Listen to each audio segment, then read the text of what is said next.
गुरु ब्रह्मा गुरु विष्णु गुरुदेवो महेश्वर गुरु साक्षात् परब्रह्म तस्मै श्री गुरुवे नमः।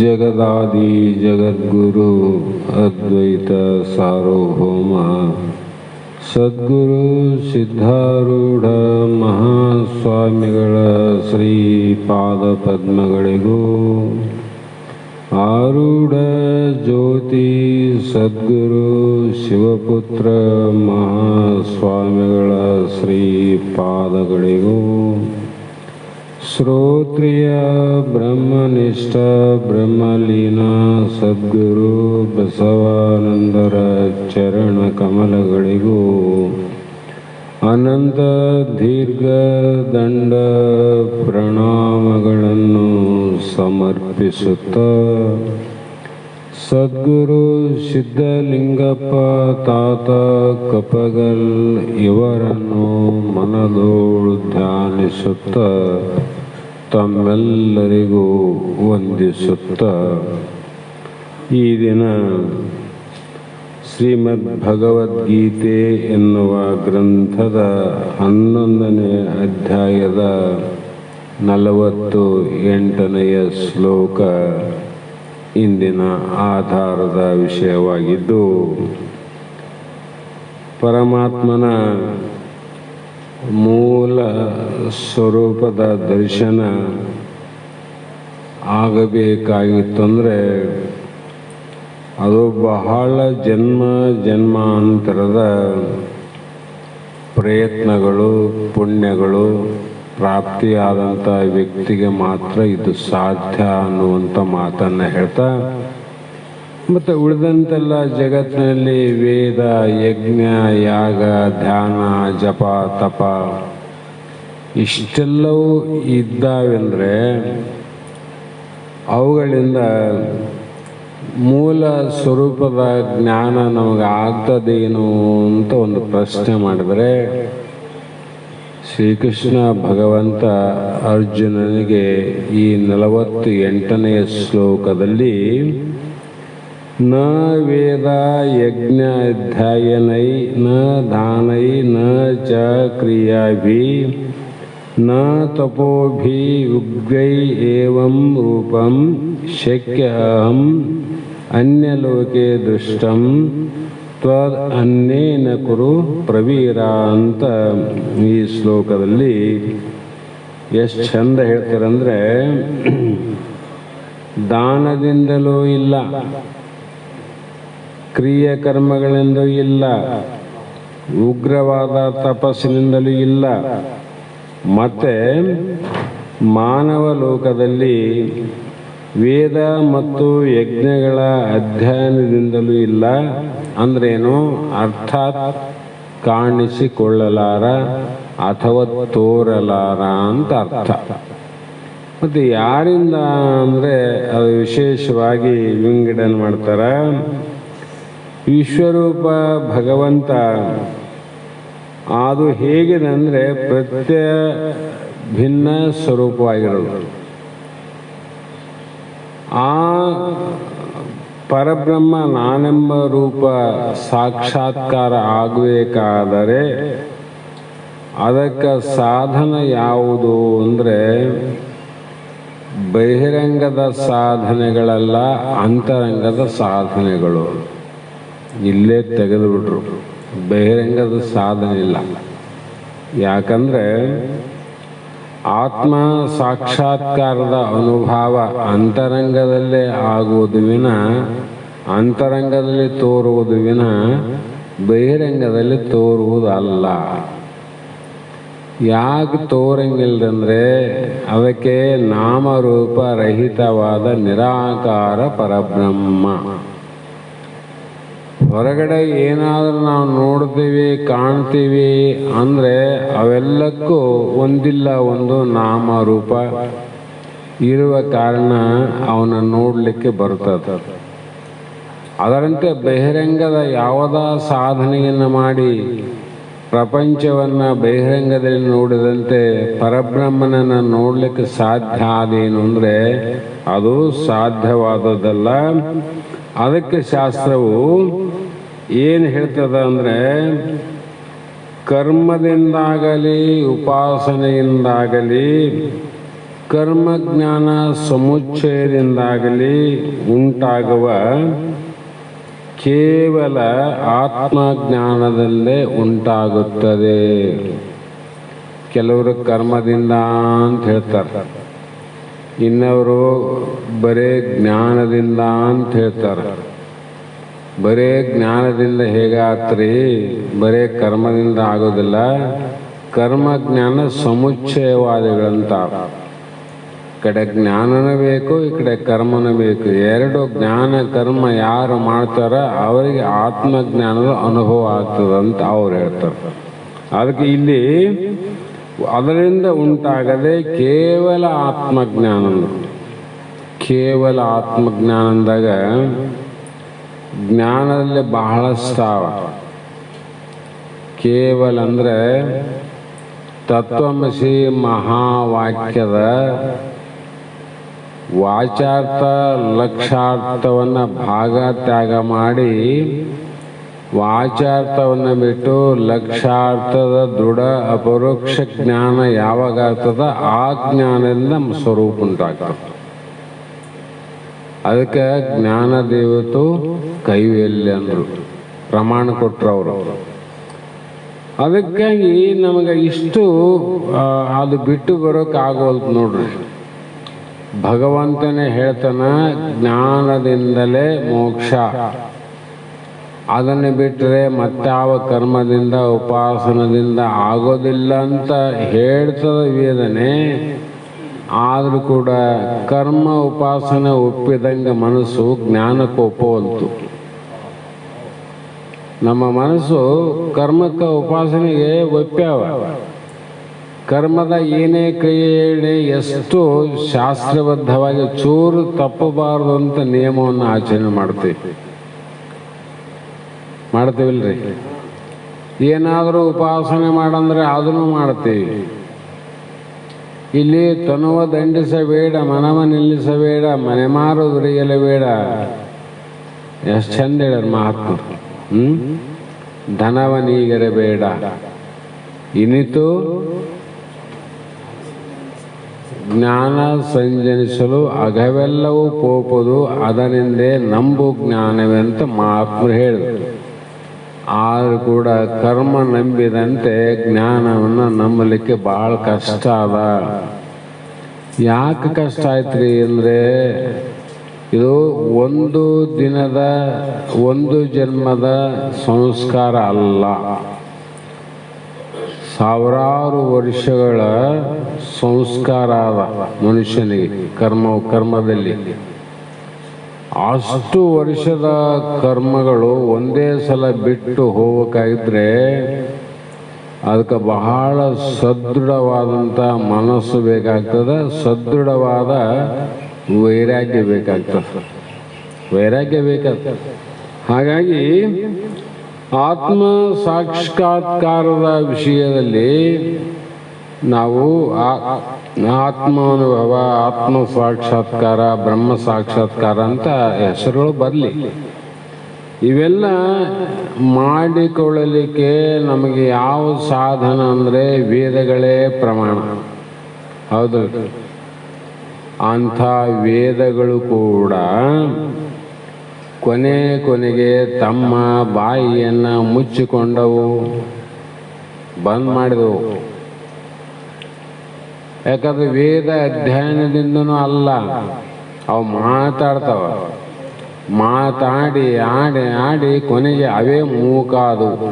ಅಂದ್ರೆ ವೇದಗಳೇ ಮೂಕಾದವು ಆತ್ಮ ಸಾಕ್ಷಾತ್ಕಾರದ ಹಿಂದೆ ಬಿದ್ದು. ಮತ್ತೆ ಯಜ್ಞಕರ್ತರು, ಯಜ್ಞಯಾಗಾದಿಗಳನ್ನು ಮಾಡುವಂಥವರು ಸ್ವರ್ಗದಲ್ಲಿರುವ ದೋಷವನ್ನು ಕಂಡು ಮಾಡದೇನು ಮಾಡಿದ್ರು, ಅಲ್ಲಿ ಹೋದರು.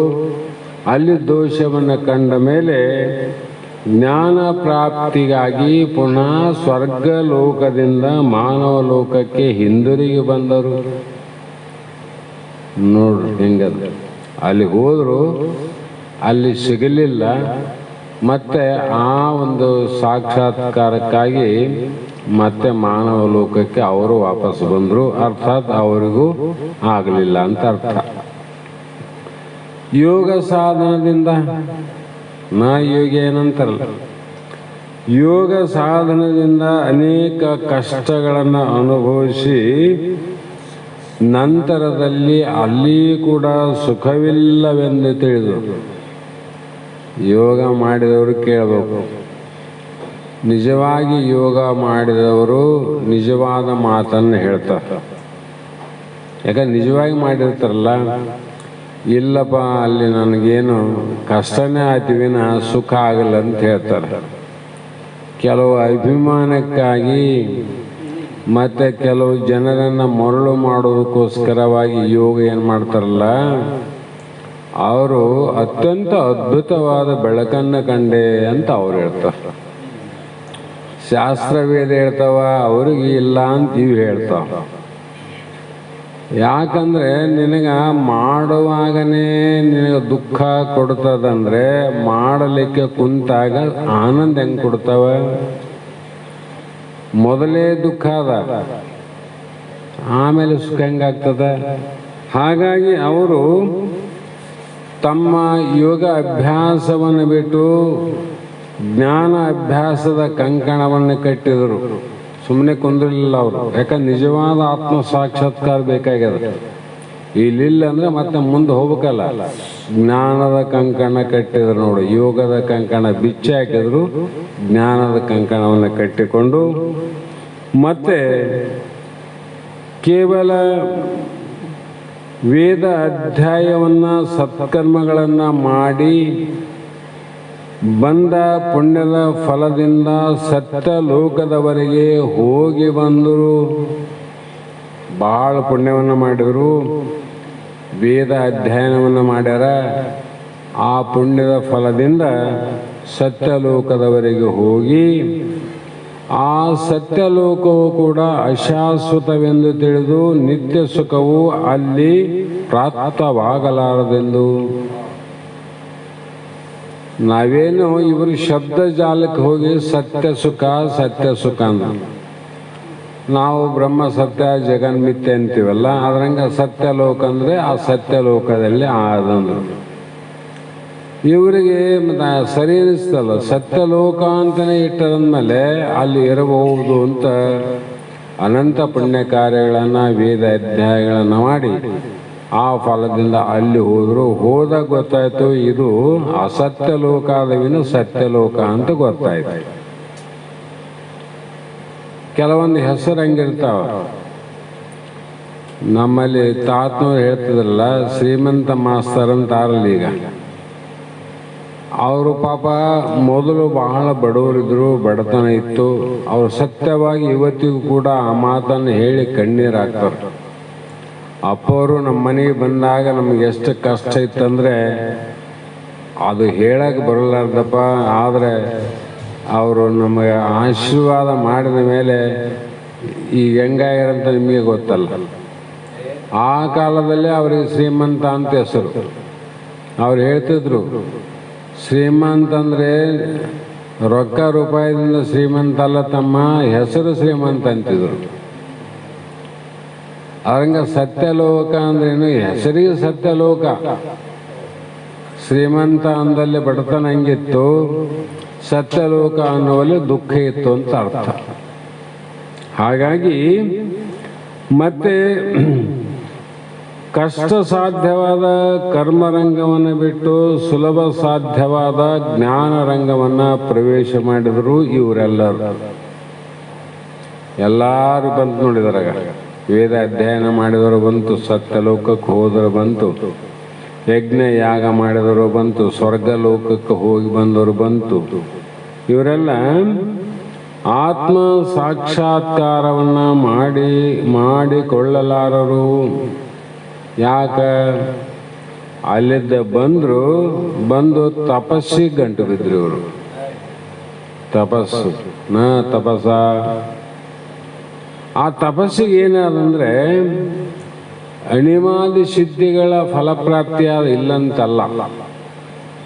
ಅಷ್ಟಮ ಸಿದ್ಧಿಗಳು ಕೊಡ್ತವ, ಆದರೆ ಅದರಿಂದ ಕೈವಲ್ಯ ಪ್ರಾಪ್ತಿಯಾಗಲಾರದು. ಅಷ್ಟಮ ಸಿದ್ಧಿಗಳಿಂದ ಮುಕ್ತಿ ಆಗ್ತದೆ ಇಲ್ಲಿ. ಮತ್ತೆ ಕಷ್ಟನೇ ಆಯಿತು. ಮತ್ತೇನಾಯಿತು ಅಂದರೆ ಇದೆಲ್ಲವನ್ನು ತಿಳಿದು ಅವರು ಸಹ ಜ್ಞಾನ ತಪಸ್ಸನ್ನು ಆಚರಣೆ ಮಾಡಿದರು. ಸಿದ್ಧಿ ತಪಸ್ಸು ಬೇರೆ, ಜ್ಞಾನ ತಪಸ್ಸು ಬೇರೆ. ಕ್ರಿಯೆಗಳಿಗೆ ಸಿಗದೆ ಯೋಗ ಅಭ್ಯಾಸಕ್ಕೆ ದೂರವಾದ ಆತ್ಮ ಸಾಕ್ಷಾತ್ಕಾರವು ಮಹಾಪುಣ್ಯವಂತನಿಗೆ ಮಾತ್ರ ಸಾಧ್ಯ. ಪುಣ್ಯ ಬೇರೆ, ಮಹಾಪುಣ್ಯ ಅಂದ್ ನೋಡ್ರಿ. ಪುಣ್ಯ ಅಂದರೆ ಕಾಮ್ಯ ಕರ್ಮ, ಮಹಾಪುಣ್ಯ ನಿಷ್ಕಾಮ್ಯ ಕರ್ಮ. ಮತ್ತ ಮುಂದೆ ಬರಬೇಕಾದ್ರೆ ಕಾಮ್ಯನೂ ಇಲ್ಲ, ನಿಷ್ಕಾಮ್ಯನೂ ಇಲ್ಲ, ಎರಡೂ ಇಲ್ಲ ಅಂತವ್ರು. ಬರ್ತಾರೇನ್ರಿ, ಇಲ್ಲೇ ಇರ್ತಾರೇನ್ರಿ. ಆ ಪದ್ಯದಲ್ಲಿ ಏನೇನಾವ ಎಲ್ಲ ಬಿಟ್ಟು ಯಾರು ಬರ್ತಾರ ಅವ್ರಿಗೆ ಅಂತ ಅರ್ಥ. ಅದರಲ್ಲಿ ಒಂದು ಏನನ್ನ ಹಿಡ್ಕೊಂಡಿವಿ ಅಂದರೆ, ಮತ್ತು ಇದು ಜಗ್ಗದಲ್ಲ, ಆ ಕಡೆ ಹಗ್ಗ ಕಟ್ಟಿರ ದಪ್ಪ ಅಂತ ಇಟ್ಕಾರಿ. ಈ ಕಡೆ ಸಣ್ಣ ಉರುಕಾನೆ ಅದ, ಹುಡುಗಿ ಯಾರಿಗೆ ಕಟ್ಟಿ ಒಂದು ಮಳಿ ಗಂಟಾಗಿದ್ದ. ಅವನ ಹಗ್ಗ ಕಟ್ಟಿದವನು ಜಗ್ತಾನ ಮನುಷ್ಯನ. ಸಣ್ಣ ಉರಿ ಅದ, ಆದರೆ ಸ್ವಲ್ಪ ಹಿಡ್ಕಂತದ ನೋಡ್ರಿ. ಅದೇನು ಹಗ್ಗದಷ್ಟು ಅಲ್ಲ, ಸ್ವಲ್ಪ ಆದರೂ ಕೂಡ ನಿನಗೆ ಬಂಧನ ಮಾಡ್ತದಿಲ್ಲ. ಅದರಂತೆ ಕಾಮ್ಯ ನಿಷ್ಕಾಮ್ಯದ ಸ್ವಲ್ಪ ಇದ್ರೆ ಅವ್ರಿಗೆ ಸ್ವಲ್ಪ ಜಗ್ಗಿದಂಗೆ ಆಗ್ತದ. ಆದರೂ ಕೂಡ ಹಗ್ಗದ ಒಂದು ಇದರಿಂದ ಉರುಕಾನೆ ಹರಿದು ಹೋಗ್ತದೆ, ಹರಿತದೆ, ಇಲ್ಲಂತಲ್ಲ, ಸಮಯ ಬೇಕಾಗ್ತದೆ ಮತ್ತೆ. ಹಾಗಾಗಿ ಅವರಿಗೂ ಸಹ ಯಾರಿಗೂ ದೊರೆಯದ ಆ ಭಾಗ್ಯವು ಅವನಿಗೆ ದೊರೆಯಿತು. ಯಾರಿಗೆ? ಅರ್ಜುನನಂತ ಪುಣ್ಯಶಾಲಿಗೆ ಪ್ರಾಪ್ತಿ ಆಯ್ತು ನೋಡ್ರಿ. ಹಾಗಾಗಿ ತ್ರಿಮೂರ್ತಿಗಳು ಸಹ ಕರ್ಮಾಧೀನರೇ. ಬ್ರಹ್ಮ ವಿಷ್ಣು ರುದ್ರ ಕರ್ಮಾಧೀನರೇ ಅಂತ ಬರೆದ ನೋಡ್ರಿ. ಆದ್ದರಿಂದ ಅವರಿಗೂ ಸಹ ಇದು ದೂರವೇ. ಮೋಕ್ಷ ಅನ್ನೋದು ಅವರಿಗೂ ಬಹಳ ದೂರನೇ. ಇದೇ ವಿಷಯವನ್ನು ಕುರಿತು ಕವಿಲ್ಲು ಉಪನಿಷತ್ತಿನ ವಾಣಿಯಲ್ಲಿ ನ ಕರ್ಮಣ ನ ಪ್ರಜೆಯ ಧನೇನ ತ್ಯಾಗೇ ನೈಕೆ ಅಮೃತ ಮಾನುಷ ಅಂತ ಒಂದು ಪ್ರಮಾಣ ಕೊಟ್ಟರು. ಅಮೃತತ್ವವು ಅಂದರೆ ಅರ್ಥಾತ್ ಸ್ವರೂಪ ಸಿದ್ಧಿ ಕರ್ಮದಿಂದಲೂ ಸಂತಾನದಿಂದಲೂ ಧನದಿಂದಲೂ ಉಂಟಾಗದೆ ಜ್ಞಾನದಿಂದಲೇ ಸಾಧ್ಯವೆಂದು ಸಾರಿ ಸಾರಿ ಹೇಳುತ್ತದೆ. ಜ್ಞಾನದ ಬಲದಿಂದ ಅಜ್ಞಾನದ ಕೇಡು ನೋಡ ಅಂತ ಬಹಳ ಕಡೆ ಎಲ್ಲರೂ ಹೇಳ್ಕೊಂತ ಬಂದಾರ. ಕಾರಣ ಶಂಕರ ಆಚಾರ್ಯರು ತಮ್ಮ ಭಜಗೋವಿಂದ ಅಂತಕ್ಕಂಥ ಗ್ರಂಥದಲ್ಲಿ ಕುರುತೆ ಗಂಗಾ ಸಾಗರ ಗಮನಂ ಮೃತ ಪರಿಪಾಲನಂ ಅಥವಾ ದಾನಂ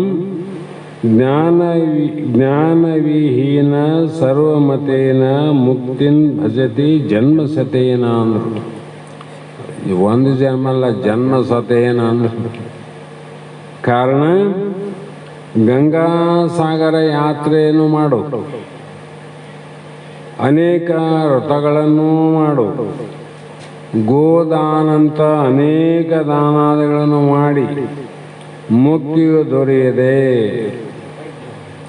ಆತ್ಮ ಜ್ಞಾನದಿಂದಲೇ ಮುಕ್ತಿ ಎಂದು ಹೇಳಿದ್ದಾರೆ ಆಚಾರ್ಯ ಶಂಕರರು ಭಜಗೋವಿಂದ ಅನ್ನುವಂಥ ಗ್ರಂಥದಲ್ಲಿ.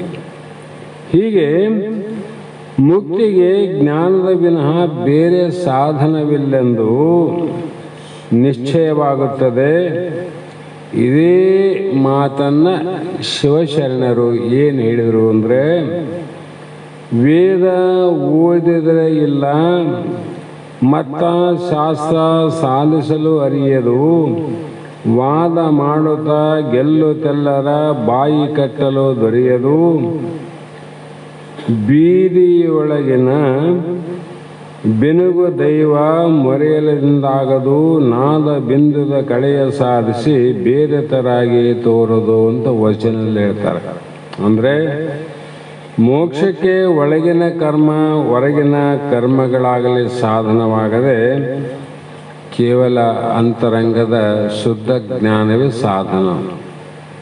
ಜ್ಞಾನ ಈಗೇನದ ಶುದ್ಧ ಜ್ಞಾನ, ಇದ್ರಾಗೆ ಮಿಸ್ಲಿಲ್ಲ. ಇಲ್ಲೇನು ಯೋಗ ಮಾಡಂತ ಹೇಳಂಗಿಲ್ಲ, ತಪಸ್ಸು ಮಾಡಂತ ಹೇಳಂಗಿಲ್ಲ, ಯಜ್ಞ ಅಂತಿಲ್ಲ, ಯಾಗ ಅಂತಿಲ್ಲ, ಏನು ಮಾಡೋದೇನು, ಬರೀ ಆತ್ಮಜ್ಞಾನ ಸಾಧನ ಮಾಡ್ರಿ. ಯಾಕಂದರೆ ಮಾತಿನಿಂದ ಬಂದಾಗ್ಯದ, ಮಾತಿನಿಂದ ಬಿಡುಗಡೆ ಆಗಬೇಕಾಗ್ಯದ.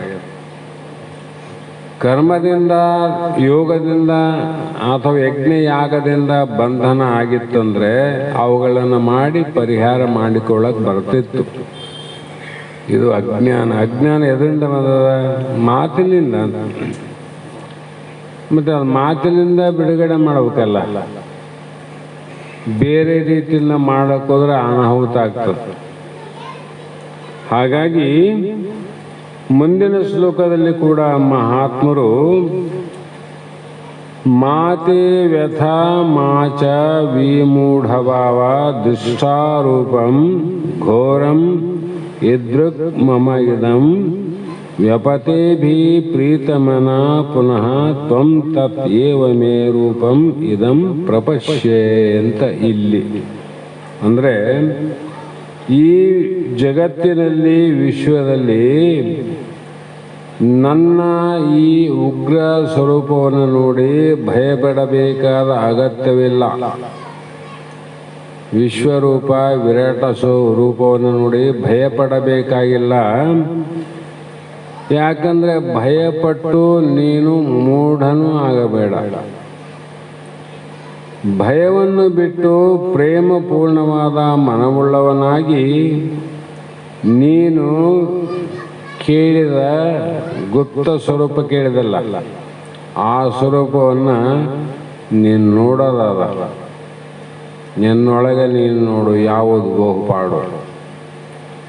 ಯಾಕಂದರೆ ವಿಶ್ವದಲ್ಲಿ ಪ್ರಕೃತಿಯ ನಿಯಮದಿಂದ ಉಂಟಾಗುವ ಈ ಕರಾಳ ರೂಪವನ್ನು, ಅಂದರೆ ರೈಲು ಬಸ್ಸುಗಳಿಂದ ಉಂಟಾಗುವ ಅಪಘಾತಗಳನ್ನು, ಯುದ್ಧ ಭೂಕಂಪಾದಿಗಳಿಂದ ಮರಣ ಹೊಂದುವ ಜನಸಮುದಾಯವನ್ನು, ಅತಿವೃಷ್ಟಿ ಅನಾವೃಷ್ಟಿಯಿಂದ ಉಂಟಾಗುವ ಕಷ್ಟ ನಷ್ಟಗಳನ್ನು ಮತ್ತೆ ಭಯಂಕರಗಳನ್ನು ನೋಡಿ ಭಯಪಡುವುದು ವ್ಯರ್ಥವಾಗಿದೆ. ನೋಡ್ತೀವಲ್ಲ, ನೋಡಿದ ಮೇಲೆ ಭಯ ಆಗ್ತದಲ್ಲ, ಅದು ನೀನು ಸಾರ್ಥಕ ಏನಾಯ್ತಾನೆ ನೀ ಭಯಪಟ್ಟರೆ? ಆ ಪ್ರಕೃತಿಯ ವಿಕೃತಿಗಳಿಂದ ಆಗ್ತಕ್ಕಂಥ ಕಾರ್ಯವು. ಹಾಗಾಗಿ ಇದರಂತೆ ವಿಶ್ವದಲ್ಲಿ ಆಗುವ ಸರ್ವಕ್ರಿಯೆಗಳ ಮೂಲದಲ್ಲಿಯೂ ಪರಮೇಶ್ವರನ ಇದ್ದಾನೆ. ಎಲ್ಲಿ ಜಗತ್ತಿನಲ್ಲಿ ಏನು ನಡೀತದ ಅಲ್ಲೆಲ್ಲವೂ ಪರಮಾತ್ಮನಂತ ತಿಳ್ಕೊ. ಯಾಕಂದ್ರೆ ಅವನ ಸಂಕಲ್ಪದಿಂದವೇ ಎಲ್ಲವೂ ನಡೆಯುತ್ತದೆ. ಯಾರ ಸಂಕಲ್ಪ? ಪರಮಾತ್ಮನ ಸಂಕಲ್ಪದಿಂದಲೇ ಎಲ್ಲವೂ ನಡೆಯುತ್ತದೆ. ಅವನ ಸಂಕಲ್ಪ ಬಲವಿಲ್ಲದೆ ಒಂದು ಎಲೆಯೂ ಅಲುಗಾಡದು. ಗಿಡದ ಒಂದು ಎಲೆ ಅಲುಗಾಡ್ತದಂದ್ರೆ ವಾಯು ಗಾಳಿ ಇದ್ರೆ ಎಲೆ ಅಲುಗಾಡ್ತದೆ. ವಾಯುವಿನಲ್ಲಿ ಶಕ್ತಿ ಬಂದದ್ದು ಯಾವುದು? ಈಶ್ವರನದಲ್ಲ. ಹಾಗಾಗಿ ಪರಮಾತ್ಮನು ಮಾಡುವುದೆಲ್ಲ ಜೀವಗಳ ಕ್ಷೇಮಕ್ಕಾಗಿಯೇ ಮಾಡುತ್ತಾನೆ. ಹೊರಗಿನ ಪ್ರಪಂಚ ಯಾಕೆ ಮಾಡ್ಯಾನ ಈ ಥರ ಅಂದರೆ ಎಲ್ಲರೂ ಕ್ಷೇಮವಾಗಿರಲಿ, ಎಲ್ಲ ಜೀವಿಗಳಂತ ಮಾಡ್ಯಾನ ಭಗವಂತ. ಆದರೆ ಆ ಭಗವಂತ ಮಾಡಿದ್ದು ನಮಗೆ ಸರಿ ಕಾಣಲಾರ್ದ ಮಾನವರು ಮಾಡಿದ್ದು ಚಲೋ ಕಾಣ್ತದಲ್ಲ, ಹಂಗಾಗಿ ಕಷ್ಟ ಹೆಚ್ಚಾತ, ನಮ್ಗೆ ದುಃಖ ಹೆಚ್ಚಾತ. ನಿನ್ನೆ ಸುಮ್ಮನೆ ಮಾತಾಡ್ತಿದ್ದಿ, ಪ್ರಭುಗೆ 2 ದಿನ ಆಯಿತು ಕಣ್ಣು ಚಿಪ್ಪಾಗಿ ಇದಾಗಿ ಆಗಿದ್ರಿಂದ ಅದು ಭಾಳ ಚಲೋ. ಹಿಂದಿನ ಕಾಲದಲ್ಲಿ ಕಣ್ಣಿನ ಡಾಕ್ಟ್ರು ಚಸ್ಮಾ ಯಾವನ ಇದ್ವನು 30-40 ವರ್ಷದಿಂದ ಚಸ್ಮಾ ಹಾಕಿದವ್ರನ್ನೇ ನೋಡಿಲ್ಲ. ಕಣ್ಣಿದ್ದಲ್ಲೇನವ್ರಿಗೆ. ಮತ್ತು ಅವ್ರಿಗೆ ಯಾಕೆ ಆ ದೃಷ್ಟಿ ಮಂದಾಗಲಿಲ್ಲ ಅಂದರೆ ಭಗವಂತ ಈ ನೇತ್ರದಲ್ಲಿರುವಂಥ ದೋಷಗಳೇನಾವ, ಅನಂತ ಕಲ್ಮಶಗಳು, ದೋಷಗಳು, ಅವನ್ನ ಕ್ಲೀನ್ ಮಾಡೋದಕ್ಕೋಸ್ಕರವಾಗಿ ಅದೊಂದು ರೋಗ ಇಟ್ಟನ. ಪಿಚ್ಚು ಅಂತ ಕಟ್ತಾವೆ ಇಲ್ಲಿ ಕಣ್ಣಿಗೆ. ಆವ ಕಣ್ಣು ಉಬ್ಬಿದಂಗಾಗಿ ಏನೇನಾಗಿ ಕಣ್ಣು ಮೇಲೆ ಬಂದಾಗ 2-3 ದಿನದಲ್ಲಿ ಕಣ್ಣು ಎಷ್ಟು ಸ್ವಚ್ಛ ಆಯ್ತು ಅಂದರೆ ದೃಷ್ಟಿ ಮತ್ತೆ ಅದೇನಾಗ್ತದೆ, ಪಟುತ್ವ ಬರ್ತದೆ. ಕಣ್ಣು ಶುದ್ಧಾಗಿ ಕಣ್ಣು ಪ್ರತುಷ್ಟ ಬರ್ತದೆ. ಈಗ ಆ ರೋಗನೇ ಕಣ್ಣಿಗಿಲ್ಲ ಅಂದಮೇಲೆ ಔಷಧದಿಂದ ಕಣ್ಣು ಮಂದಾಕೈತಾವ. ರೋಗ ಅದು ಬಂತು ರೋಗ ಅಂತೀವಿ. ಅದು ಪರಮಾತ್ಮನಲ್ಲಿ ನಿನ್ನ ಕಣ್ಣು ಸ್ವಚ್ಛ ಮಾಡಕ್ ಬಂದನಂತ ತಿಳ್ಕೊ. ನಾವು ಹಂಗೆ ಅನ್ಕಂತೀವಿ. ಯಾಕಂದ್ರೆ ಇವನ್ನೆಲ್ಲ ಸೃಷ್ಟಿ ಮಾಡಿದ್ ಯಾರಂತ? ನೀನಲ್ಲಲ್ಲ, ಭಗವಂತನ ಸಂಕಲ್ಪದಿಂದ ನಡಿತಾವೆಲ್ಲ. ಏನು ನಡಿಬೇಕಾದ್ರೆ ನಡಿತಾವ. ಆದ್ದರಿಂದ ವಿಶ್ವದಲ್ಲಿ ಆಗಾಗ ತೋರುವ ಈ ಕರಾಳ ವಿಕಾರಾಳ ಸ್ವರೂಪವನ್ನು ನೋಡಿ ಭಯಪಡದೆ ಅದು ನನ್ನ ಆರಾಧ್ಯ ದೇವನ ಸಂಕಲ್ಪವೆಂದು ತಿಳಿದು ಶಾಂತನಾಗು. ಇದೇ ಕೊರೋನಾ ಅನ್ನೋದು ಬಂತಲ್ಲ, ಎಷ್ಟೋ ಜನ ಸತ್ತೋದ್ರು. ಮತ್ತು ಆವತ್ತ ಕೊರೋನಾ ಬಂದಂಥ ಸಂದರ್ಭದಲ್ಲಿ ನಾವು ಇದ್ದೋರೆ, ನಾವು ನೀವೆಲ್ಲರೂ ಜಗತ್ತಿನಲ್ಲಿ ಇನ್ನ ಬದುಕರಲ್ಲ. ಅವ್ರು ಯಾಕೆ ಬದುಕಿದ್ರು? ಎಲ್ಲರೂ ಸಾಯ್ಬೇಕಾಗಿತ್ತಲ್ಲ, ಎಲ್ಲರೂ ಸಾಯ್ಬೇಕಾಗಿತ್ತು. ಅದು ಸಾವು ನೋವು ಈ ಯಾವ ಜಗತ್ತಿನಲ್ಲಿ ಆಗುವಂಥ ವಿಕಾರ ರೂಪಗಳೇನಾವ ಅವೆಲ್ಲ ಭಗವಂತನ ಆಧೀನದಲ್ಲೇ ನಡೆದು ಹೋಗ್ತೇವಿನ ನಮ್ಮ ಆಧೀನ ನಿಮ್ಮ ಆಧೀನ ಇಲ್ಲ. ಅದಕ್ಕೆ ನೀನು ವ್ಯರ್ಥ ಬಂತು ಹೋಯ್ತು ಅಂತ ಭಯ ಪಡಬೇಡ. ಬಂದ್ರು ಬದುಕೇವಲ್ಲ, ಅದಕ್ಕೆ ಸಾಕ್ಷಿ ನಾವೆಲ್ಲ. ಬಂದ್ರು ಬದುಕೇವಲ್ಲಪ್ಪ ಅಂದ್ರೆ ಸಾಕ್ಷಿ ನಾವೆಲ್ಲ. ಕೆಲವು ಮಂದಿ ಬಂತು ಅಂತ ಭಯಪಟ್ಟು ಸತ್ತವರು ಭಾಳ ಮಂದಿ, ಭಯಕ್ಕೆ ಸತ್ತ ಮಂದಿ.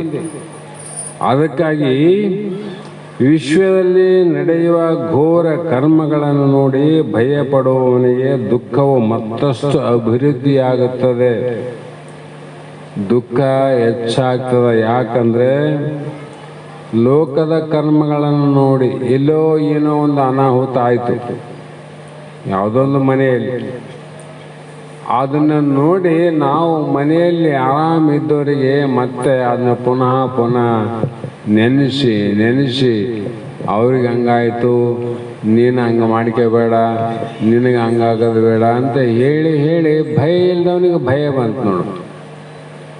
ಆವಾಗ ನಮ್ಮ ಭಯದ ವಾಕ್ಯವನ್ನು ತಲೆಯಲ್ಲಿ ಇಟ್ಟುಕೊಂಡಂಥ ಮಕ್ಕಳು ಅಂಥ ಕ್ರಿಯೆ ಇಲ್ಲ ನೋಡಿದ್ರೆ ಮತ್ತಿಷ್ಟು ಭಯ ಆಗ್ಬಿಡುತ್ತವು. ಧೈರ್ಯ ಬರಂಗಿಲ್ಲ. ಹೌದಲ್ಲ, ಹಿಂಗೆ ಹೇಳಿದ್ರು, ಅದು ಅಲ್ಲೇ ಆಯಿತು, ನಾಳೆ ನನಗಾಗ್ಬೋದೇನು, ಇವೆಲ್ಲ ಆಗ್ತವೆ. ಆ ಕಾರಣದಿಂದ ನೀನು ಎಲ್ಲವನ್ನ ಬಿಟ್ಟು ವಿಶ್ವ ಸ್ವರೂಪನಾದ ಶ್ರೀಕೃಷ್ಣನು ಅರ್ಜುನನಿಗೆ ಭಯ ಮತ್ತು ವ್ಯಾಕುಲತೆಗಳನ್ನು ಬಿಟ್ಟು ಧೈರ್ಯವನ್ನು ವಹಿಸಲು ಬೋಧಿಸಿದನು.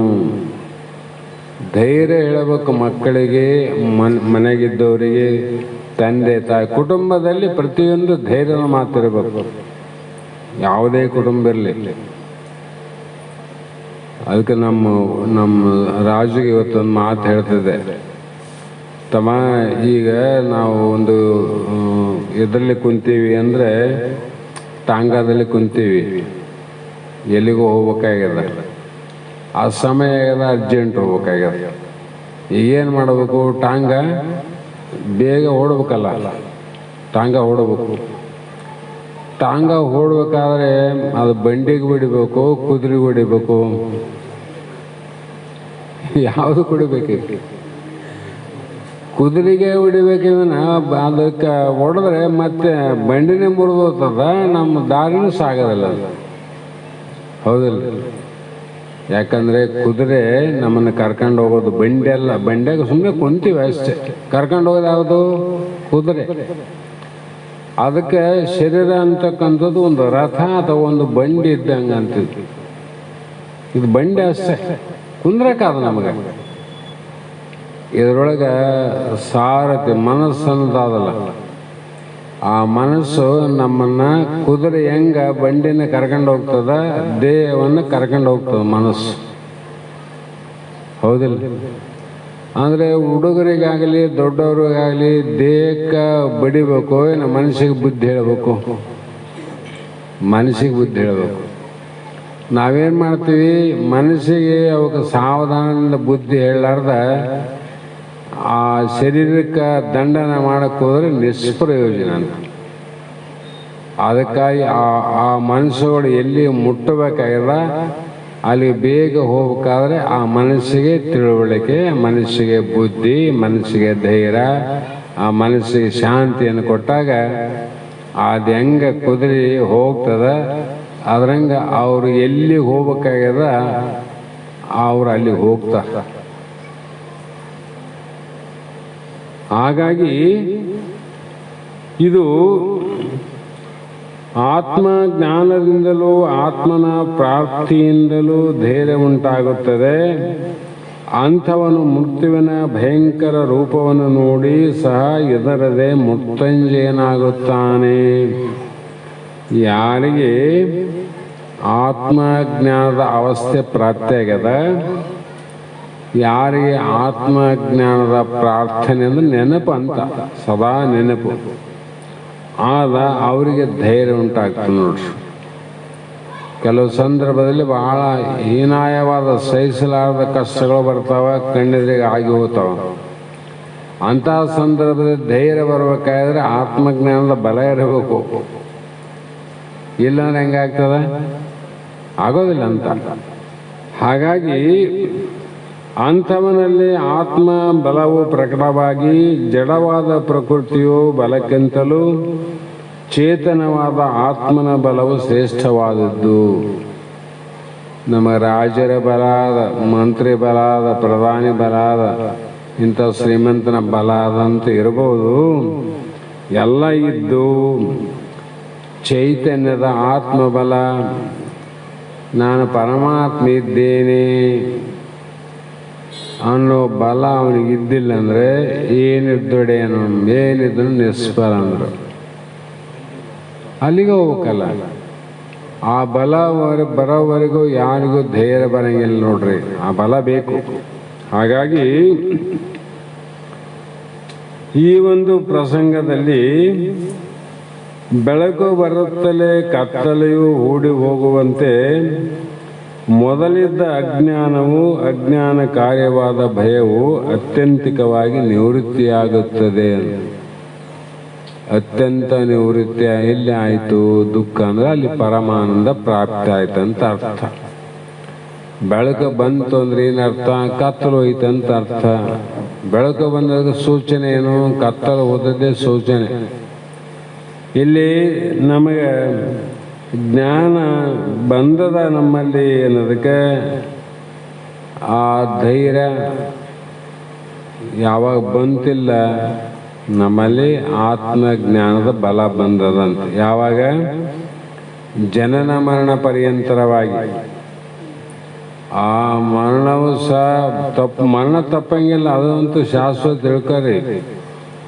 ಯಾಕಂದರೆ ಕಟ್ಟಿದ್ದು ಬೀಳುವುದು, ಏರಿದ್ದು ಇಳಿಯುವುದು, ಹುಟ್ಟಿದ್ದು ಸಾಯುವುದು ಅಂತ ಮಹಾತ್ಮ ಹೇಳ್ತಾರೆ. ಸಾಯೋದಂತೆ ಎಲ್ಲರೂ ಸಾಯ್ತೀವಿ, ಇಲ್ಲಂತಲ್ಲ. ಆದರೆ ಇದರಲ್ಲಿ ಇರೋದು ಯಾವುದು? ಅದನ್ನು ಯಾರಿಗೆ ಅನುಭವ ಆಗ್ಯದ ಅವನು ಗೊತ್ತಾಗ್ತದ. ಬೇರೆಯವರು ಸತ್ತ ಹೆಣವನ್ನು ಹೇಗೆ ನೋಡ್ತಾನಿಲ್ಲ, ನಾವು ಸತ್ತವ್ರು ನೋಡಿ ಬಂದೇವಪ್ಪ ಅಂತ ಹೇಳ್ತೀವಲ್ಲ, ನೋಡಿ ಬಂದಾಗ ನಾವಿನ್ನು ಹತ್ತಿವೇನಲ್ಲಿ ಸತ್ನಂತಪ್ಪ ನಿನ್ನೆ ರಾತ್ರಿ ನಾವು ಹೋಗಿದ್ವಿ 8 ಗಂಟೆಗೆ, ನೋಡಿದ್ವಿ, ಬಂದು ಹೆಂಗೆ ನಿನ್ನೆ ಹಂಗೇರಿ ಇವತ್ತು ಹಂಗೆ ಏರಿ. ಹೆಣ ನೋಡಿಲ್ಲೇನು? ನೋಡಿರಿ. ಮನೆಗೆ ಹೆಣ ಸತ್ರೆ ನಿನ್ನೆ ಹೆಂಗೆ ಇವಿ ಇವತ್ತು ಹಂಗೇರಕ್ಕೆ ಬರ್ತದೇನು? ಹಂಗಿರಂಗಿಲ್ಲ.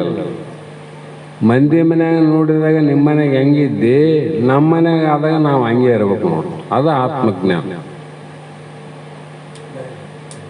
ಅದು ಧೈರ್ಯ ಇಲ್ಲ. ಮತ್ತೆ ಕೊನೆಗೇನಾದ್ರೆ ನಾನು ಕೂಡ ನನ್ನ ಓದ್ತೀನಿ ಅಂತ ಗೊತ್ತಾದ್ರೂ ಕೂಡ ಅದಕ್ಕೆ ಸಾಕ್ಷಿಯಾಗಿರ್ಬೇಕು.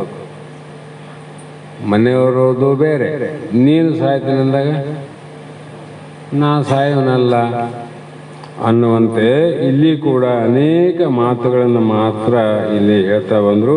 ಮುಂದೆ ಇತಿ ಅರ್ಜುನಂ ವಾಸುದೇವ ತಥಾ ಉಕ್ತ್ಯಾವೆ ಸ್ವಕಂ ರೂಪಂ ದರ್ಶಯಾಮಾಸ ಭಯಂ ಭೂಯ ಆಶ್ವಾಸಯಾಮಾಸ ಚ ಭೀತಂ ಏನಂ ಭೂತ್ವಾ ಪುನಃ ಸೌಮ್ಯವಪು ಮಹಾತ್ಮ ಅಂತ. ಇಲ್ಲಿ ಶ್ರೀಕೃಷ್ಣ ಅರ್ಜುನನಿಗೆ ಹೇಳುವಂಥ ಅನಂತ ಮಾತುಗಳಲ್ಲಿ ಮುಂದೆ ಏನು ಹೇಳ್ತಾರಂದ್ರೆ, ವೀರನಾದ ಅರ್ಜುನ. ಯಾರು? ವೀರನಾದ ಅರ್ಜುನ. ಇದೆಲ್ಲ ಶ್ಲೋಕ. ನಿನ್ನ ಅತ್ಯಂತ ಶಾಂತವಾದ ಮನುಷ್ಯ ರೂಪವನ್ನು ನೋಡಿ ನನಗೇನಾಗ್ಯದ ಅಂದರೆ, ವೀರನಾದ ಅರ್ಜುನನು ತನ್ನ ಇಚ್ಛೆಯಂತೆ ಭಗವಂತನ ಸೌಮ್ಯ ರೂಪವನ್ನು ನೋಡಿದ. ಯಾವಾಗ ನೋಡಿದ ಅಂತಂದರೆ, ಒಂದು ಶ್ಲೋಕ ಬಿಟ್ಟಿವನು, ಇದು 50 ಆಗಿತ್ತಲ್ಲ, 50ನೇ ಶ್ಲೋಕ. ಅದೇ ಒಂದು ಬಿಟ್ಟಿನ ಅಂತ ಹೇಳೋದು. ಇತಿ ಅರ್ಜುನಂ ವಾಸುದೇವ, ಕರೆಕ್ಟು. ಹೀಗೆ ಜಗದ್ಗುರುವಾದ ಶ್ರೀಕೃಷ್ಣನು ಅರ್ಜುನನಿಗೆ ಈ ಪ್ರಕಾರ ಹೇಳಿ ತನ್ನ ಮೊದಲನೇ ರೂಪವನ್ನು ತೋರಿದ. ತನ್ನ ಮೊದಲು ಇದು ವಿರಾಟ ರೂಪ, ವಿಶ್ವರೂಪ, ಮಧ್ಯದ್ದು ನೋಡ್ರಿ. ಆರಂಭದ್ದು ಅಲ್ಲ, ಅಂತ್ಯದ್ದು ಅಲ್ಲ, ಇದು ಮಧ್ಯದ್ದು. ಯಾಕೆ ಮಧ್ಯ ಅಂತ ಹೇಳ್ಬೇಕಾದ್ರೆ ಶಾಸ್ತ್ರದ ಸೂತ್ರದಿಂದ ಮೊದಲು ಆರಂಭದಲ್ಲಿ, ಮಧ್ಯದಲ್ಲಿ, ಅಂತ್ಯದಲ್ಲಿ ವಿಕಾರ ಆಗಲಾರ್ದ ಯಾವುದು ಇರುತ್ತದೋ ಅದು ಸತ್ಯ, ಅದು ಸ್ವರೂಪ. ಹೌದು. ಮತ್ತಲ್ಲಿ ವಿರಾಟ ವಿಶ್ವರೂಪ ತೋರುವಾಗ ಮೊದಲನ್ನು ಬಿಟ್ಟು ಈ ರೂಪ ತೋರ್ಬೇಕಾಯ್ತಲ್ಲ, ಅಂದ್ರೆ ಇದು ಮಧ್ಯದಂತ. ಅದಕ್ಕೆ ಆ ಮಧ್ಯ ರೂಪವನ್ನು ಬಿಟ್ಟು ಕೃಷ್ಣನು ಸೌಮ್ಯ ರೂಪವನ್ನು ಧರಿಸಿ ಅರ್ಜುನನಿಗೆ ಧೈರ್ಯವನ್ನು ಹೇಳ್ತಾನ. ನೋಡು, ಸದ್ಗುರುವಿನ ಪ್ರೇಮವು ಆಶ್ಚರ್ಯಜನಕವಾಗಿ ತೋರುತ್ತದೆ ಅಂದರು. ಯಾಕಂದ್ರೆ ಸದ್ಗುರುವಿನ ಪ್ರೀತಿ, ಸದ್ಗುರುವಿನ ಪ್ರೇಮ, ಸದ್ಗುರುವಿನ ಮಮತೆ ಅದು ಬಹಳ ಆಶ್ಚರ್ಯ ಅಂತಾರೆ ಅವರು. ಅದು ಹೀಗಂತ ಹೇಳಕ್ಕೆ ಬರಂಗಿಲ್ಲ ಅಂತ.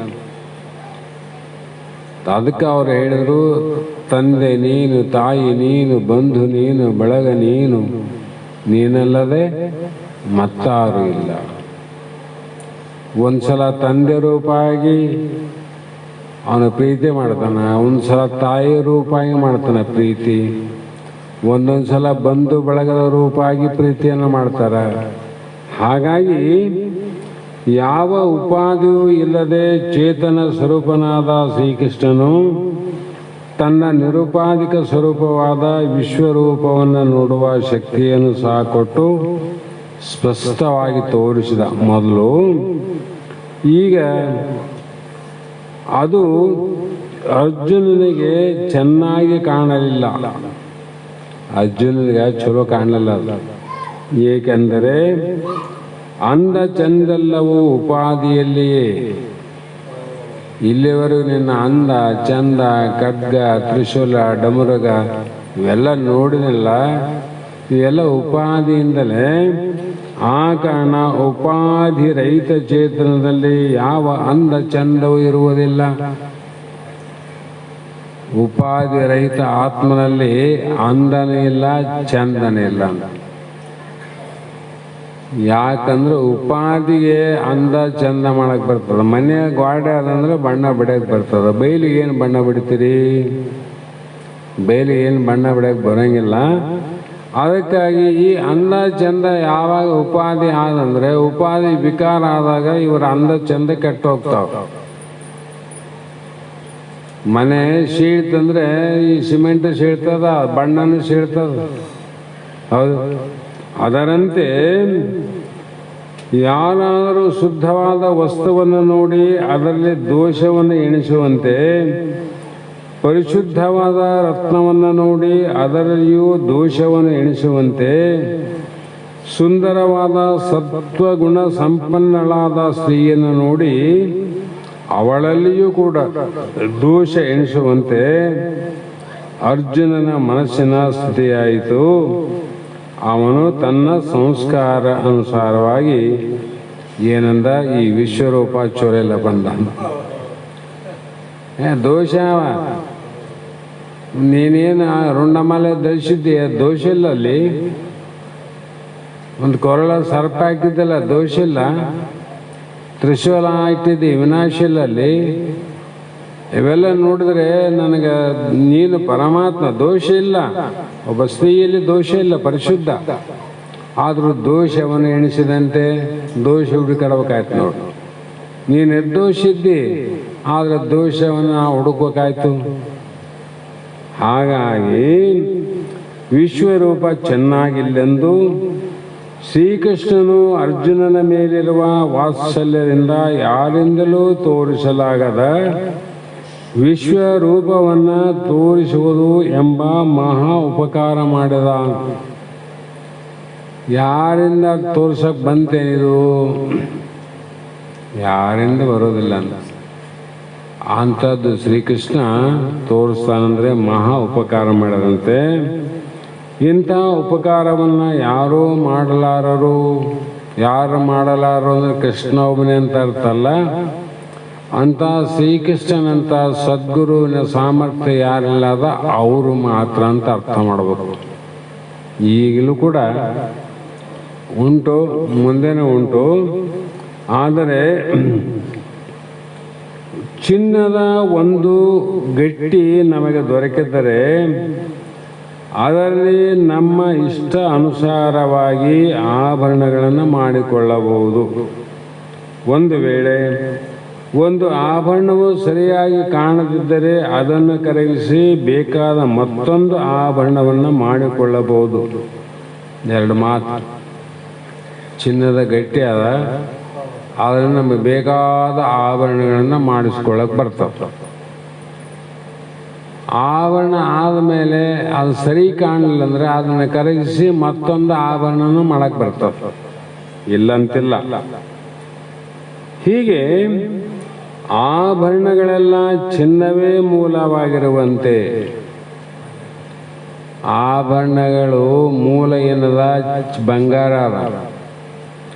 ಅದಕ್ಕೆ ಕರಗಿಸಿದಾಗ ಮತ್ತೆ ಅದೇ ಮೂಲ ಬಂಗಾರದಿಂದ ಇನ್ನೊಂದು ಆಭರಣ ಆಗ್ತದೆ. ಈ ಕರಗಿಸಿದ ಬಂಗಾರ ತೆಗೆದಾಕಿ ಇನ್ನೊಂದು ಆಭರಣ ಮಾಡಕ್ಕೆ ಬರ್ತದೇನು? ಅದಕ್ಕೆ ಬಂಗಾರನೇ ಬೇಕಲ್ಲ. ಹಾಗಾಗಿ ಈ ಆಭರಣಗಳೆಲ್ಲವೂ ಚಿನ್ನವೇ ಮೂಲವಾಗಿರುವಂತೆ ನಾಮರೂಪಗಳಿಗೆ ವಿಶ್ವರೂಪವೇ ಮೂಲ. ಈ ನಾಮರೂಪಕ್ಕೆ ಏನು ಕಾರಣ? ವಿಶ್ವರೂಪವೇ ಮೂಲ ಕಾರಣ. ಈಗ ಶಿಷ್ಯನ ಇಚ್ಛೆಯಂತೆ ಭಗವಂತನು ತನ್ನ ಮೂಲ ರೂಪವನ್ನು ತೋರಿಸಿದನು. ಈ ತನ್ನ ಮೂಲ ಬಂಗಾರ ಆಭರಣದಲ್ಲಿ ಮೂಲನೇ ಅದ, ಗಟ್ಟಿಯಲ್ಲಿ ಮೂಲ ಅದ, ಎಲ್ಲದರಲ್ಲಿ ನಾನೇ ಇದ್ದೇನೆ ಅಂತ ಬಂಗಾರದ ಯಥಾರ್ಥ ಜ್ಞಾನ. ಮತ್ತೆ ಬಂಗಾರದಾಗ ಆಭರಣದಾಗೂ ಬಂಗಾರನೇ ಆದಲ್ಲ. ಆಭರಣ ಮಾಡಿದಾಗ ಅದರ ಬಂಗಾರ ಆದಿಲ್ಲ. ಮತ್ತೆ ಮೂಲ ಬಂಗಾರ ಅಂತ ಅನ್ನಂಗಿಲ್ಲ, ಅದಕ್ಕೆ ಆಭರಣ ಅಂದವನು. ಯಾಕಂದರೆ ಆಭರಣಗಳನ್ನು ನಾವು ಧರಿಸಲಿಕ್ಕೆ ಬರ್ತೇವೆ. ವ್ಯವಹಾರ ಸತ್ತದು. ಆಭರಣ ವ್ಯವಹಾರ, ಕೊರಳಲ್ಲಿ ಹಾಕಕ್ಕೆ ಬಂತು, ಕೈಯಲ್ಲಿ ಹಾಕಕ್ಕೆ ಬಂತು, ವ್ಯವಹಾರಕ್ಕೆ ಅನುಕೂಲ ಆಯ್ತಿಲ್ಲ. ಅದೇ ಬಂಗಾರ ಗಟ್ಟಿ ತಗೊಂಡು ಕೊಳ್ಳಗೆ ಹಾಕಕ್ಕೆ ಬರಲ್ಲ, ಮೂಗಿನ ಗಿಡಕ್ಕೆ ಬರಂಗಿಲ್ಲ, ಕಿವಿಗೆ ಹಾಕಕ್ಕೆ ಬರಂಗಿಲ್ಲ. ಅದರಂತೆ ಇಲ್ಲಿ ತನ್ನ ಮೂಲ ರೂಪವನ್ನು ತೋರಿಸಿದ ಅಂತ ಈ ವಿಷಯವನ್ನು ಸಂಜಯನು ದೂರದಿಂದಲೇ ನೋಡಿ ಧೃತರಾಷ್ಟ್ರನಿಗೆ ಹೇಳಿದ. ಇಲ್ಲಿ ನಡೆದದ, ಅಲ್ಲಿ ಯುದ್ಧ ನಡೆದ. ಅದನ್ನು ನೋಡಿದವನು ಯಾರು? ಸಂಜಯ. ಕೇಳಿದವನು ಯಾರು? ಧೃತರಾಷ್ಟ್ರ. ಅದಕ್ಕೆ ಶ್ರೀಕೃಷ್ಣನಿಗಿರುವ ಪ್ರೇಮಕ್ಕೆ ಕಾರಣವೇನು ತಿಳಿಯಲಿಲ್ಲ. ಅರ್ಜುನಗ ಇಂಥ ರೂಪವನ್ನು ತೋರಿಸಿದಂದ್ರೆ ಇದಕ್ಕೆ ಅರ್ಜುನನಿಗೆ ತೋರಿಸ್ಲಿಕ್ಕೆ ಕಾರಣ ಏನು ಸಂಜಯ ಅಂತ ಕೇಳಿದ. ಏನು ಕಾರಣ? ತನ್ನವರಲ್ಲ, ಮತ್ತೆ ಅವರಿಗೆ ತೋರಿಸಲಾರದ್ದು ಶಕ್ತಿ ಸಾಮರ್ಥ್ಯ ಬರಲಾರ್ದು ಅರ್ಜುನನ ಮೇಲೆ ಯಾಕೆ ಬಂತು? ಇದಕ್ಕೇನು ಕಾರಣ ಅಂದಾಗ ಒಂದು ಕ್ಷಣದಲ್ಲಿ ವಿಶ್ವರೂಪವನ್ನು ಉಪಸಂಹರಿಸಿ ಮಾನವನಾಗಿ ತೋರಿದನು. ಆತ್ಮ ವಿಚಾರ ಮಾಡುವವನಿಗೆ ತ್ವಂಪದವು ತತ್ಪದರೊಡನೆ ಒಂದಾಗುವಂತೆ, ಅಥವಾ ವೃಕ್ಷದ ಸಮಗ್ರ ರೂಪವು ಸೂಕ್ಷ್ಮ ಬೀಜದಲ್ಲಿ ಅಂತರ್ಗರ್ಭಿತವಾಗುವಂತೆ, ಅಥವಾ ಸ್ವಪ್ನದ ಎಚ್ಚೆತ್ತ ಕೂಡಲೇ ಸ್ವಪ್ನದ ಸರ್ವ ಪದಾರ್ಥಗಳು ತನ್ನಲ್ಲಿಯೇ ಲುಪ್ತವಾಗುವಂತೆ, ವಿಶಾಲವಾದ ವಿಶ್ವರೂಪವು ಚಿಕ್ಕದಾದ ಮಾನವ ಶರೀರದಲ್ಲಿ ಅಡಗಿ ಹೋಯಿತು. ಅಲ್ಲೆಲ್ಲಿತ್ತು? ಸಣ್ಣ ಒಟಬೀಜ ವೃಕ್ಷ, ಆ ಮರ ಎಲ್ಲಿ ಅಡಿಗದ? ಸಣ್ಣ ಬೀಜದಲ್ಲಿ ಅಡಿಗದ ನೋಡ್ರಿ. ಅದರಂತೆ ಈ ವಿಶ್ವರೂಪ ದೊಡ್ಡದಾದ ಅರ್ಜುನನಲ್ಲಿ ಅದು ಶೇಖರಣೆಯಾಗಿ ಒಂದಾಗಿ ಏನಾಯಿತು? ಮಾನವ ಶರೀರದಲ್ಲಿ ಅಡಗಿ ತೋರಿತು ಅಂದಾಗ ನಮ್ಮಲ್ಲೇ ಅಡಗದಂತ ಅರ್ಥ ಮಾಡಬೇಕಲ್ಲ. ಈಗ ಅಂದರೆ ವ್ಯಷ್ಟಿ ಸಮಸ್ಯೆ ಎಲ್ಲವೂ ಒಂದಾಯಿತು. ಮೇಘ ಸಮೂಹಗಳು ಆಕಾಶದಲ್ಲಿಯೂ, ಸೂರ್ಯಕಾಂತಿಯ ಪ್ರಭೆಯು ಸೂರ್ಯನಲ್ಲಿಯೂ, ಸಮುದ್ರದ ಮೇಲೆ ತೋರುವ ಅನೇಕ ತರಂಗಗಳು ಸಮುದ್ರದಲ್ಲಿಯೂ ಲೀನವಾಗುವಂತೆ ಪ್ರಮಾಣ ಕೊಡ್ತಾರು. ಮೇಘ ಸಮೂಹ, ಮೇಘ ಅಂದರೆ ಮೋಡಗಳ ಸಮೂಹ ಲಯ ಆದವು. ಎಲ್ಲಿ ಲಯ ಆದವು? ಆಕಾಶದಲ್ಲಿ ಲಯವಾದವು. ಸೂರ್ಯಕಾಂತಿಯ ಪ್ರಭೆಯು ಸೂರ್ಯನಲ್ಲೇ ಲಯ ಆಯಿತು. ಸಮುದ್ರದಲ್ಲಿ ತೋರುವ ನೆರೆ ತೊರೆಗಳೇನಾದವು? ಅನಂತ ತರಂಗಗಳು ಸಮುದ್ರದಲ್ಲೇ ಲೀನವಾಗುವಂತೆ. ಆಗ್ಯಾವೆಲ್ಲಿವು. ಅದರಂತೆ ಮಹಾಮಹಿಮಾಶಾಲಿಯಾದ ಶ್ರೀಕೃಷ್ಣನು ಅರ್ಜುನನ ಇಚ್ಛೆಯನ್ನು ಪೂರ್ಣ ಮಾಡುವುದಕ್ಕಾಗಿ ತೆರೆದಿದ್ದ ವಿಶ್ವರೂಪವೆಂಬ ವಸ್ತ್ರವನ್ನು ಮಡಚಿಬಿಟ್ಟು, ವಸ್ತ್ರದ ಉದ್ದ ಅಗಲ ಬಣ್ಣಗಳು ಕೊಳ್ಳುವವನಿಗೆ ಸರಿ ಹೋಗದಿದ್ದರೆ ಮಾರುವವನು ಅದನ್ನು ಮಡಚಿ ಮೊದಲಿನ ಸ್ಥಳದಲ್ಲಿ ಇಟ್ಟು ಬಿಡುವಂತೆ. ತನ್ನ ವಿಶ್ವರೂಪಕ್ಕೆ ಏನೇನು ಬೇಕಾಗಿತ್ತು, ತೊರವೆಲ್ಲ ನೀನೆ, ವನವೆಲ್ಲ ನೀನೆ, ಗಿಡ ಮರಗಳೆಲ್ಲವೂ ನೀನೆ ಅಂತ ಹೇಳ್ತಾರಲ್ಲ, ಅವನು ತೋರಿದಾಗ ಅದನ್ನು ಬಟ್ಟೆ ಅಂಗಡಿರ್ತಾವ, ಅವನು ಎಲ್ಲೋ ಒಂದು ಬಜಾರದಲ್ಲಿ ನಾನಾ ಥರ ಬಟ್ಟೆಗಳನ್ನು ಹಾಕಿರ್ತಾನೆ, ಡಿಸೈನ್ ಬಿಚ್ಚಿ ಹಾಕ್ಯಾನಿಲ್ಲ. ಎಲ್ಲರೂ ನೋಡಿದ್ರು ಅದನ್ನು ಯಾರು ತಗೊಳ್ಳಿಲ್ಲ, ನೋಡು ಸ್ವೀಕಾರ ಮಾಡಲಿಲ್ಲ. ಅವಾಗೇನು ಮಾಡ್ತಾನೆ, ಮತ್ತೆ ಮಡಿಚಿ ಒಂದು ಕಡೆ ಇಟ್ಟುಬಿಡ್ತಾನೆ. ಅದರಂತೆ ತನ್ನ ವಿರಾಟ ವಿಶ್ವರೂಪದ ನಾನಾ ಏನು ಸಾಮರ್ಥ್ಯ ಶಕ್ತಿಗಳಿದ್ದ ರೂಪಗಳು ಎಲ್ಲವನ್ನು ಬಿಚ್ಚಿ ಇಟ್ಟಾಗ ಅದನ್ನು ನೋಡೋರು ಯಾರಿಲ್ದಂಗೆ ಆಯಿತು. ಬಟ್ಟೆ ತಗೊಳ್ಳೋರು ಯಾರಿಲ್ದಂಗೆ ಏನು ಮಾಡೋದು, ಮುಚ್ಚಿಡೋದಲ್ಲ. ಆ ರೂಪವನ್ನು ಯಾರು ನೋಡಲಾರ್ದ ಬಂದಂಥ ಸಮಯದಲ್ಲಿ ಮತ್ತೆ ತನ್ನ ನಾಮರೂಪಾದಿಗಳನ್ನು ಮಡಚಿಟ್ಟು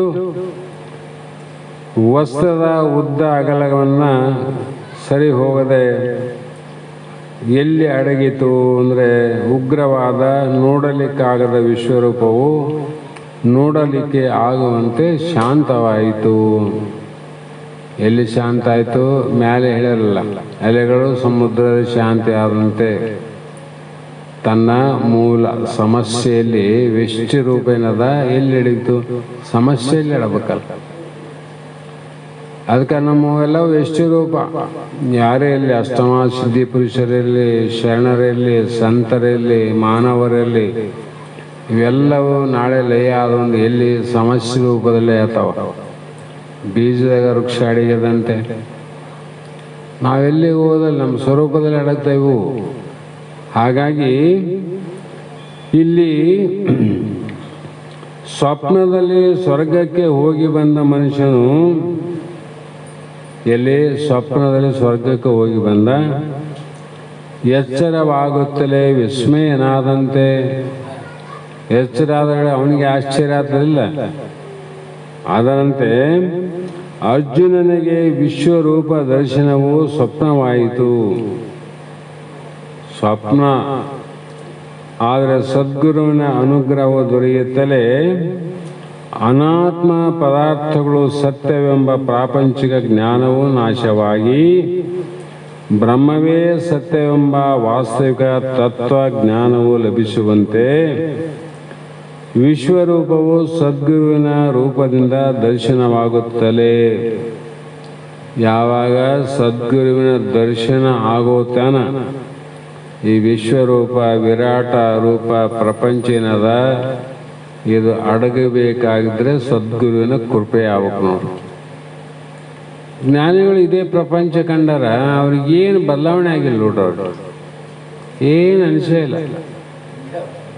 ಅವರು ಎಷ್ಟು ಶಾಂತಿ ಅದ ಅಂದರೆ ಅವ್ರಿಗೆ ಗೊತ್ತು ಇದು ಮಿಥ್ಯ ಅದ, ಇದು ಒಂದಿಲ್ಲ ಒಂದಿನ ಅಡಗ್ತದ. ಎಲ್ಲವನ್ನ ಅಡಗಿಸಿಕೊಳ್ಳುವಂಥ ಸಮುದ್ರವೇ ನಾನು ಅಂತ ತರಂಗಗಳಿಗೆ ಸಮುದ್ರ ಹೆಂಗೆ ಹೇಳ್ತದ. ನೀವೆಲ್ಲ ಮೇಲೆ ಹೋದಂಗೆ ಮಾಡ್ತೀರಿ, ದೂರ ಹೋದಂಗೆ ಮಾಡ್ತೀರಿ. ನೀವು ಅಡಗಬೇಕಾದ್ರೆ ನನ್ನಲ್ಲೇ ಅಡಗಬೇಕು, ಎಚ್ಚರ ಅಂತ ಹೇಳ್ತದ. ಅದಕ್ಕೆ ಆತ್ಮಜ್ಞಾನಿ ಈ ದೇಹ ಮೊದಲುಗೊಂಡು ಈ ಪ್ರಪಂಚ ನಾಶ ಆದಾಗ ನನ್ನಲ್ಲೇ ಅಡಗ್ತದ ಅಂತ ತಿಳ್ಕೊಂಡ್ರೆ ಅದರಲ್ಲಿ ನಾವು ಅಡಗೋದಿಲ್ಲ. ತರಂಗದಲ್ಲಿ ಸಮುದ್ರ ಅಡಗಿಲ್ಲ, ಸಮುದ್ರದಾಗ ತರಂಗ ಅಡಗ್ಯದ. ಆತ್ಮಲ್ಲೇ ಅನಾತ್ಮ ಅಡಗ್ತದೆ ವಿನ ಅನಾತ್ಮದಲ್ಲಿ ಆತ್ಮ ಎಂದೂ ಅಡಗೋದಿಲ್ಲ. ಹಾಗಾಗಿ ಅನಾತ್ಮವಾದ ದೇಹ ಅಡಿಗೆ ಹೋಗ್ತದಲ್ಲ, ಅಡಗದ್ರೆ ನಾಶ ಆಗಿ ಹೋಗ್ತದ. ಅಂದ್ರೆ ಆತ್ಮ ಅದ್ರಂಗ ನಾಶ ಆಗೋದೇನು? ಅದು ನಾವೇನು ತಿಳ್ಕೊಂಡೀವಿ, ಆತ್ಮನನ್ನ ಅನಾತ್ಮ ದೃಷ್ಟಿಯಲ್ಲೇ ನೋಡಕತ್ತೀವಿ. ಆತ್ಮನನ್ನು ಅನಾತ್ಮ ದೃಷ್ಟಿಯಿಂದ ನೋಡೋಕ್ಕೋಸ್ಕರವಾಗಿ ಅನಾತ್ಮವಾದ ದೇಹಕ್ಕೆ ಏನೇ ಹೆಚ್ಚು ಕಮ್ಮಿ ಆದರೂ ಕೂಡ ನಮಗೆ ಭಯ ಆಗ್ತದ, ಭೀತಿ ಆಗ್ತದೆ, ಹೌದಿಲ್ಲ? ಹಾಗಾಗಿ ಇವೆಲ್ಲ ಹೋಗ್ಬೇಕಾದ್ರೆ ಸದ್ಗುರುವಿನ ಕೃಪೆ ಬೇಕು. ಜ್ಞಾನವನ್ನು ಬೋಧಿಸುವ ಗುರುರೂಪು ತೋರಿದ ಕೂಡಲೇ, ಅಲ್ಲಿ ಸ್ವಪ್ನದಲ್ಲಿ ಎಚ್ಚರ ಆದ ಕೂಡಲೇ ಇಲ್ಲಿ ಸದ್ಗುರು ರೂಪು ಬೋಧಿಸುವ, ಆತ್ಮಜ್ಞಾನ ಬೋಧಿಸುವ ಸದ್ಗುರು ರೂಪ ಅಂದ. ಏನು ಬೋಧಿಸ್ಬೇಕಂದ್ರು ಆತ್ಮಜ್ಞಾನವನ್ನು ಬೋಧಿಸುವವನು ಸದ್ಗುರು. ಆ ಕೂಡಲೇ ಸರ್ವ ಪದಾರ್ಥಗಳು ಅವನಿಗೆ ಸಿದ್ಧಿಯಾದಂತೆ. ಸರ್ವ ಕರ್ಮದಿಂದ ಏನು ಪಡಿಬೇಕಾಯಿತು ಅದು ಪಡೆದಂಗಾಯಿತು, ಯೋಗದಿಂದ ಏನು ಪಡಿಬೇಕಾಯಿತು ಅದು ಪಡೆದಂಗಾಯಿತು, ಯಜ್ಞ ಯಾಗದಿಂದ ಏನು ಪಡಿಬೇಕಾಯಿತು ಅದು ಪಡೆದಂಗಾಯಿತು. ಅಂದಾಗ ಈ ಆತ್ಮಜ್ಞಾನದಲ್ಲಿ ಎಲ್ಲ ಅಡಿಗೆವಂತ ಅರ್ಥ ಮಾಡಬೇಕು. ಸಮುದ್ರದಲ್ಲಿ ಮುತ್ತು, ರತ್ನ, ವಜ್ರ, ವೈಡೂರ್ಯ ಎಲ್ಲ ಅವಿಲ್ಲ. ಅದರಂಗ ಆತ್ಮಜ್ಞಾನದಲ್ಲಿ ವಿಹಿತವಾದ ಸುಖ, ಸಂಪತ್ತು ಎಲ್ಲವೂ ಅಡಿಗೆದಿಲ್ಲ. ಆದರೆ ಒಂದೊಂದನ್ನು ಪಡೀಲಿಕ್ಕೆ ಏನು ಮಾಡಬೇಕಾಗಿಲ್ಲ, ಗುರುವಿನ ಪಾದಕ್ಕೆ ಹೋಗಬೇಕಾಗಿದೆ. ಯಾಕಂದರೆ ಭೋಗ ಮೋಕ್ಷ, ಭೋಗವನ್ನು ಮತ್ತು ಮೋಕ್ಷವನ್ನು ಕೊಡುವಂಥ ಅಧಿಕಾರ ಗುರುವಿಗಾದ. ದೇವರು ನಿಮಗೆ ಭೋಗ ಕೊಡಬಹುದಿಲ್ಲ ಅಂತಲ್ಲ, ಮೋಕ್ಷ ಕೊಡುವ ಅಧಿಕಾರ ಇಲ್ಲ. ಆ ಸದ್ಗುರುವಿನ ಬಿಟ್ಟರೆ ಮತ್ತೆ ಯಾರಿಗಾದರೂ ಅಧಿಕಾರ ಆದೇನೆಂದರೆ, ಯಾವ ಲೋಕದಲ್ಲಿ ಯಾವ ಜಗತ್ತಲ್ಲಿ ಕೂಡ ಗುರುವಿಗೆ ಅಧಿಕಾರವಿನ ಬೇರೆ ಯಾರಿಗೂ ಅಧಿಕಾರ ಅದು ಇಲ್ಲ ಅನ್ನೋದಕ್ಕಾಗಿ ಗುರು ಸಾಕ್ಷಾತ್ ಪರಬ್ರಹ್ಮ, ಪ್ರತ್ಯಕ್ಷ ಪರಮಾತ್ಮ ಬ್ರಹ್ಮ ಸ್ವರೂಪ ಅಂತ. ಇಲ್ಲಿ ಸಮಯ ಆಗ್ಯದ. ಇವತ್ತಿನ ಶಾಸ್ತ್ರದ ವಾಕ್ ಪುಷ್ಪಗಳನ್ನು ಗುರುಪಾದಕ್ಕೆ ಸಮರ್ಪಿಸಿ ನಾವು ನೀವು ಧನ್ಯರಾಗೋಣ ಅನ್ನೋ ಮಾತನ್ನು ಹೇಳ್ತಾ ಮಂಗಲವನ್ನು ಹೇಳೋಣ. ಸಿದ್ಧಾರೂಢಗೆ